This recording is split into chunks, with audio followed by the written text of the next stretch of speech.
So I looked all over for this ingredient. I had to go an hour out to the middle of nowhere. It turns out I had to go to a farm. I was looking for some lamb bones. I had to go out to a farm, turns out, to freaking find this. You know, it's a free range farm, so I almost ran over a chicken trying to get in. So this better be worth it. We're making bone broth today. Let's get at it. So it's about 6 a.m. because we're having soup for dinner. So naturally, we're going to make it take 12 hours. We're throwing our lamb bones into a bowl, drizzling with some olive oil and sprinkling with some salt. Give her a good toss to completely coat them bones, lay them out on a baking sheet and throw them into a 400-degree oven for 45 minutes to an hour.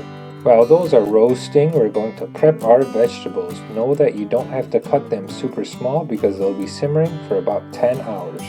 So we'll cut a few stalks of celery.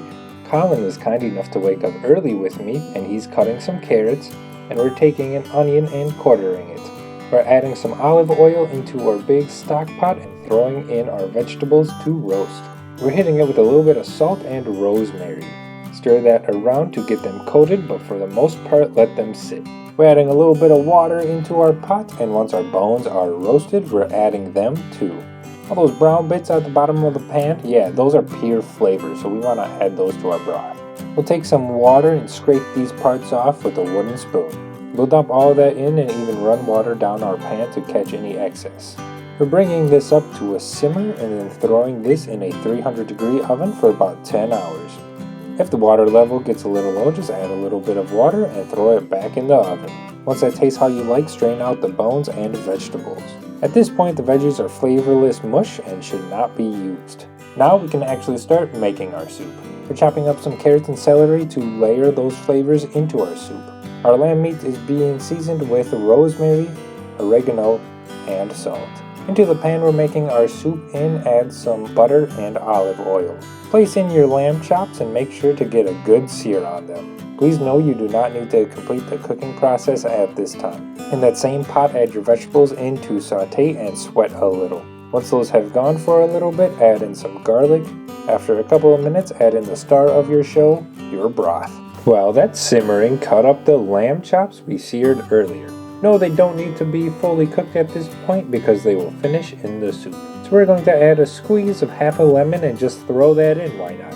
Add in your cubed lamb chops and simmer until fully cooked and your vegetables are soft but not mushy. Lastly, we're ladling this into a bowl and it's ready to go. So here is our completed lamb broth soup. Cooking all day, smells delicious in here, but let's go ahead, let's see how this is, and I'll probably burn my mouth off, but I don't care. Wow, that's real dang good. It's a little bit oily from the different butters and olive oils we've used throughout it, and the fat from the lamb. Delicious. There's a little bit of fat in there.